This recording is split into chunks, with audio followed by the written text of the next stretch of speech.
So we got NFL Players of the Week for Week 9. Um, let's start with the Offensive Players of the Week. For the NFC, excuse me, we have Dalvin Cook. He had 206 rushing yards, 252 scrimmage yards, and 2 touchdowns. And for the AFC, we got Josh Allen. He went 31 for 38 with his completion, 415 passing yards and 3 touchdowns. I'm gonna start with you, Mario. What do you think? You think that this is solid? You agree with this or not? What do you think, man? Yeah, I mean, for the offense, I ain't got no problem with that. I mean, obviously, Dalvin Cook, he's had his second straight 200 plus scrimmage yard game. I think this is a second straight 250 plus scrimmage yard game, which for the past 2 weeks, the dude has been insane. Honestly, if the Vikings to somehow go to the playoffs, he could be the first ever running back MVP since Adrian Peterson. And it's not far fetched at all because what he's been doing is for the past couple of weeks and even this whole season, if you look at it, has been crazy. It's been insane. And as for Josh Allen, I mean, this was a game I didn't think he was going to win. I mean, Seattle, they gave me no reason not to, view them as the favorites for the Super Bowl winner. But obviously, he goes 31 for 38, 415 passing yards with 3 TDs. And one thing I learned was I think he lost his grandmother too before that game. So, rest in peace to her and condolences to his family and obviously, great game to honor her. But I ain't got no problem with anybody on this offense. What about you, Chris? What do you think?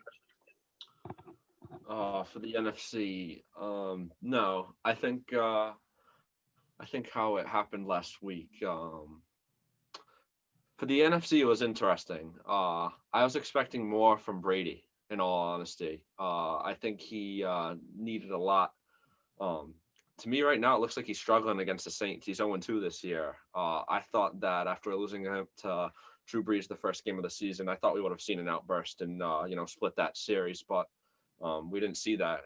That was a terrible game for Brady. He turned the ball over. It was a mess, but no, I agree. I don't argue with that list at all for the NFC offensive players of the week. I think it was well determined.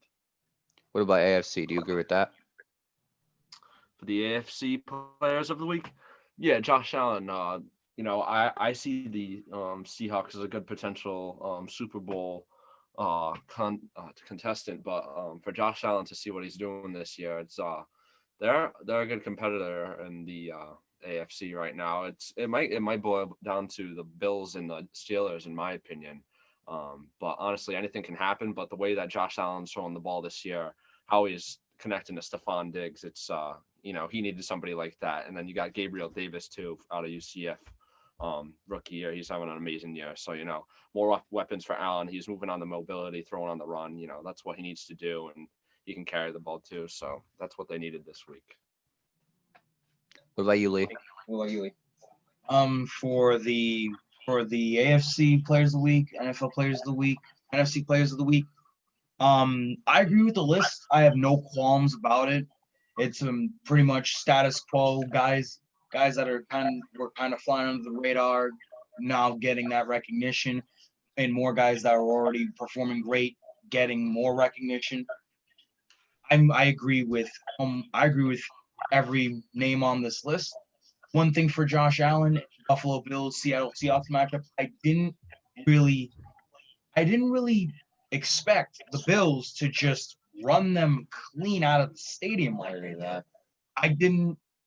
I thought it was going to be another typical Seattle Seahawks game where it's going to end in spectacular fashion, either for the Seahawks or against the Seahawks. I know they just extended Pete Carroll, but I do know that Pete Carroll is a decent coach. I feel like he's a decent coach, but personal feelings aside, for that game, I will say that was more of a display of the Buffalo Bills' strength rather than the Seattle Seahawks' weakness. Seattle can put this back together, especially in the next week, and we'll get more into that in the Week 10 picks. But I will say that for Buffalo, they're sizing up very well against each other, against their competition, and establishing themselves as one of the new driving forces of the AFC, along with the Kansas City Chiefs, Pittsburgh Steelers, Tennessee Titans, and so forth. Nate, your thoughts? I agree with this list. I got no problems with it. Dalvin Cook did this thing again, like he's been doing the last couple of weeks. Same thing with Josh Allen. He defending Buffalo. You did a great job with that. I didn't. You and me, Mario. We didn't think the Bills were going to win this game, and they came out and they proved us wrong. They won that game and they won They it fair did. and square. And they did overall. Josh Allen did his thing. 415 passing yards against the Seahawks with 3 touchdowns and 31 for 30 completion attempts. That's very. You don't really see that a lot against the Seahawks. The only one that's been able to do something like that is Kyler Murray, who handed the Seahawks their first loss this season. So I mean, overall, I'm not mad at this. I agree with it. Some people can argue that Kyler should have won it over Dalvin, but I think Dalvin deserves it more than Kyler, to be honest with you. But overall, I'm not. Yeah, that's the question I was going to get to next. Between Josh Allen and Dalvin Cook, which one do you think had the better offensive performance this week? I'll start with Lee. The better defensive performance, the offensive. Offensive. I'm sorry. This Okay, leads to fine, my all next right. question. The strength of the defenses that those two men had faced, the teams they were Right. going up against. Remind me, please, of the teams they went up against. Josh Allen. Yeah, so the Minnesota uh, Vikings beat the Lions 34-20, and Buffalo Bills beat the Seattle Seahawks 44-34. Okay, so for the Seahawks, and I was looking up these stats early in the week. It surprises me how many yards and how many touchdowns that the Seahawks have given up, and in comparison to the 2011 Green Bay Packers, the Vikings rival. It's very surprising and it's very eye-opening to see how many yards the Seahawks have given up. But I will say this, despite that weakness, for between Dalvin Cook and Josh Allen, 400 yards ain't nothing to sneeze at. For Dalvin Cook, 206 rushing yards, 252 scrimmage yards, 2 touchdowns, nothing to sneeze at. 3 touchdowns for Josh Allen, 415 passing yards, 31 of 38 passing. Definitely nothing to sneeze at. Not everybody can produce these numbers, even in the NFL. But for the stronger performance between these two, I will have to give this one to. I want to hand it to Josh Allen, but I want to say for Dalvin Cook. For Dalvin Cook because of Seattle's defense. Because of Seattle's defense, Josh Allen had an easier time running the table with them. Dalvin Cook, I'm going to give it to because this man is laying the groundwork. I disagree with you on that. Let me tell you why. And no discredit to Dalvin Cook. Obviously, great player. He's one of the best running backs in the entire league. If not, then the best. If you want to argue that, that's fine. I won't get mad at that. With that said, Buffalo Bills, and here's why I'm giving it to Josh Allen. He was, first of all, his team was not expected to beat the Seahawks. They weren't projected to win by them at all, or not as much as in comparison to the Seahawks. The Seahawks are an underdog with Russell Wilson, DK Metcalf, Tyler Lockett, and there's so many more to name. But those are just the rising stars in that team. With that said, Josh Allen was in a crucial. He hasn't been playing like Josh Allen is supposed to be before Week 9. The last few weeks, the last few games he's played, he wasn't playing like Josh Allen. He wasn't living up to that full expectation of being a high quality quarterback. But he stormed into Buffalo, or my bad, Seattle stormed into Buffalo thinking that they could stop Josh Allen and the Bills, and they didn't. Josh Allen did his job, and he held his own against one of the best teams in the NFL right now, who is a Super Bowl contender. And I to be honest, I gotta give my credit to Josh Allen. Nobody thought that he played that great, and he did. He did his job, and he did it well. In my opinion. Chris, your thoughts? Who do you think had the better performance, Dalvin Cook or Josh Allen? So I see it as this way.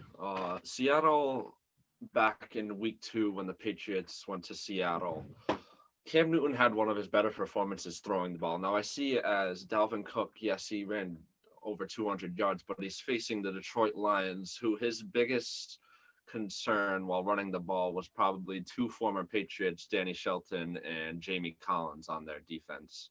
But I think I give this to Josh Allen because he really picked apart the Seattle Seahawks defense, which has really been struggling this year after even adding Jamal Adams into the picture and Shaquille Griffin in the backfield. It's not the same Seahawks defense we've seen, but, you think about switching the games around, and you have Dalvin Cook run against the Seattle Seahawks run defense, which stopped Cam Newton at the end zone to end the game.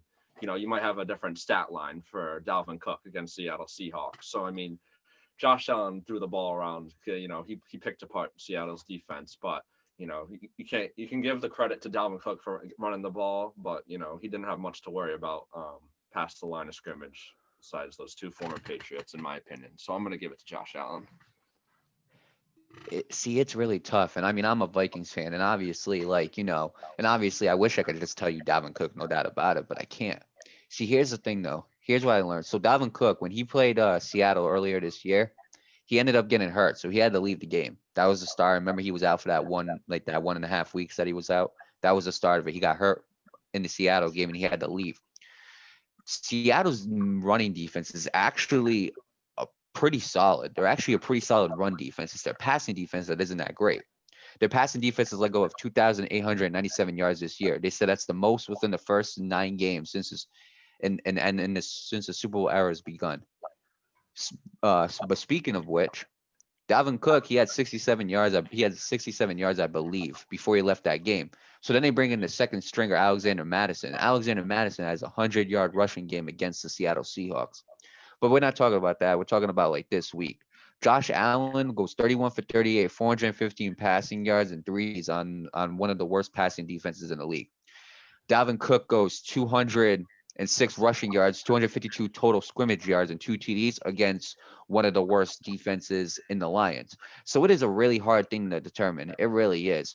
Honestly, 200 yards ain't really nothing to both of these stats are fantastic, and it is really close.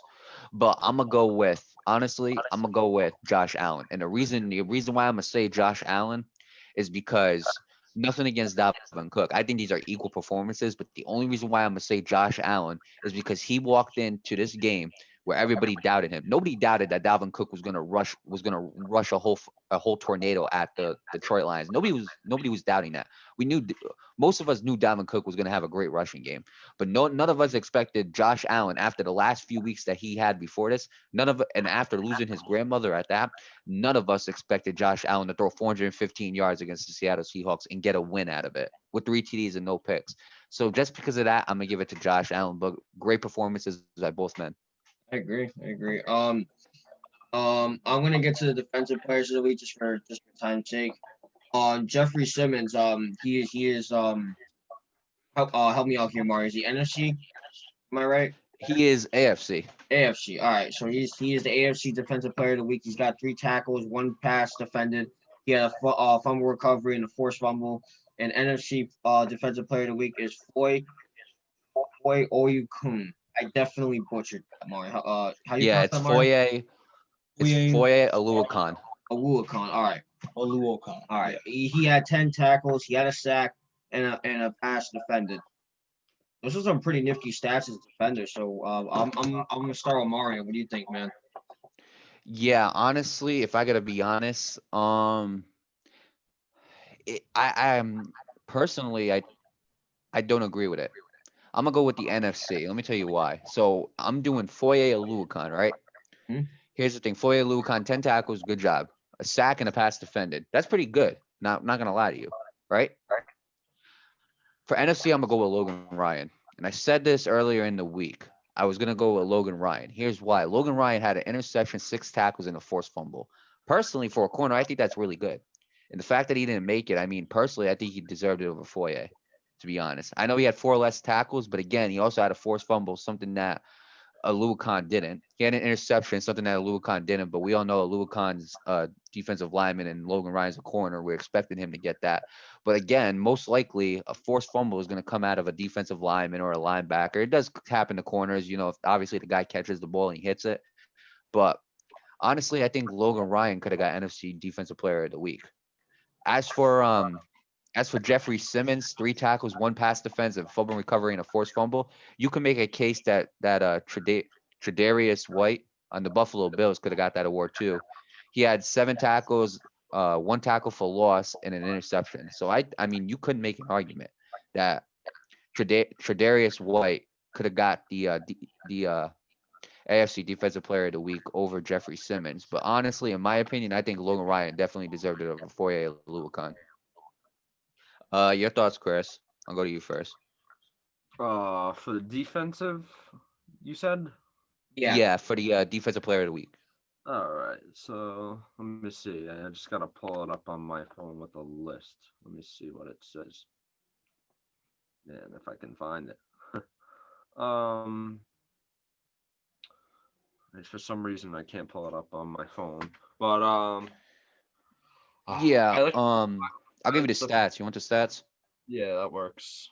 Yeah, I'll start with Jeffrey Simmons. So Jeffrey Simmons had 3 total tackles, 1 pass defense, a fumble recovery, and a forced fumble. Foye Oluokun had 10 tackles, a sack, and a pass defense. Your thoughts? Oof. Simmons is on. I can't. Jeffrey Simmons plays for the Tennessee Titans. Okay, yeah, that was a ball game for him. Had the defense besides him make more stops against Philip Rivers and the Colts, I think they easily could have won that ball game. Oh, wait, I'm sorry, not the Tennessee Titans. Hang on a second. Foye, That's fine. I'm sorry, I got that whole thing wrong. I'm sorry, that's on me. I'm gonna look this up right now. Foye, he plays for the Atlanta Falcons. That's what I got mixed up. Yeah, Atlanta Okay. Falcons. Foye And then- Oluokun plays for the Atlanta Falcons, and Jeffrey Simmons plays for the. Sorry, I was recently looking at the Titans and the Colts. He plays for the. Oh no, he does. That's weird. He plays for the Tennessee Titans. This was last week. That's why. This was last week. This was Yeah, week no. 9. All right, so it's not this That's why I week's got game. confused. So yeah, Yeah. I can agree with that. There's not much. I can't recall who they played last week because I'm obviously in week. They played the 10 Bears. Right. Game. The Bears. Yeah. So I mean, yeah. To go against, I believe Nick Foles got the start. You got to play solid core of a Chicago Bears offense team. You got Allen Robinson. You got who else do you got in the bill? You got Cordell Patterson. So you got quick receivers running across the field. So you got to take care of defending those slot receivers. But then again, I can agree with the list. Obviously, we're expecting to see more out of it this week from these players, but you got to get a repetitive view of these players if you want to see them more in the future list of these upcoming games. So I'm not going to change my view of it. I agree with it. Okay, Lee, your opinion? My opinion on the defensive players of the week. I have no qualms with it. I do believe that your arguments are very valid. But yeah, I mean, no arguments for me. And also I will have to say that due to hearing all 3 of you guys' perspectives on the offensive player of the week, I do have to agree with you and concede my argument for Dalvin Cook because Detroit does have the 25th ranked defense. I will have to admit and concede my argument to give you guys your due diligence. But that's as far off topic as I'll get. Defensive players of the week, great arguments, great oversight, great overview, no qualms about it. I agree with what Nate, your Mario opinion? said. I'll agree with what Mario said because personally, I think Logan Ryan should have gotten it over Foye. Other than that, it's a pretty solid list. I still agree with Mario personally. But I don't think you guys have any stats, do you? No, I'm good. All right. Let me get to the special teams players of the week. For the NFC, we got Graham Gano. He went 3 for 3 field goal attempts. He went 2 for 2 extra points, and he had 11 points in total. And for the AFC, Nick Folk, he went 3 for 3 with field goal attempts. He had 3 extra points, 12 points overall. He had a 51-yard game-winning field goal against the New York Jets. So Mario, actually, let me start with you, Chris, because Nick Folk is on your Patriots. What do you think? You agree with this list? Yes. That I believe that was Nick Folk's second game winner over 45 yards. I think he actually matched his first. But for Folk to replace Stephen Gostkowski's shoes, the kicker thing has been a problem in New England for about the last year or two now. but I can agree with it. Although it was a win against the Jets, those points that he had, they could have had he missed. He's been on a streak, I believe, since the beginning of the season. He started off shaky. I believe he missed 2 or 3 field goals. But for him to kick those field goals when needed, I think that it really benefited. And I think Sunday it's going to benefit it a lot. That's going to determine a lot of things, because if he can nail him from 45 out Sunday, and the Patriots really can't do much against the Ravens Sunday, I think Folk's going to have to come in clutch like he did with that game-winning field goal from 51 yards out. So I think that was the right call for the AFC side. I agree. Mario, what do you think? Yeah, for I the mean, I got no problem. I have no problems with either. Time a kicker plus points for their team, I think it's valuable. And so, you guys can hear me, right? Yeah, we can hear you. You're done working, but I'm gonna get back to it. Anytime you get points for, I think that's very valuable, especially folk. I mean, if you would have asked me later on, right now, special teamers, I think week. I 51-yard end the game.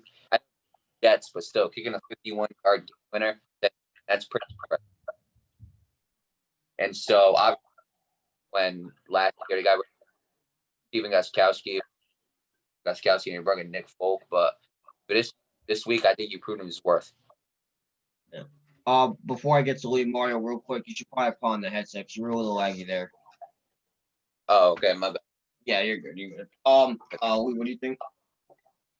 No qualms about it. I agree with every point that was made. All right. Anything else you guys want to add to this about this topic? No, I think we're good. You got anything else to add to this? No. Other than what I said, good. Good. Good. Congratulations to these players that won the Players of the Week. Keep playing hard as always.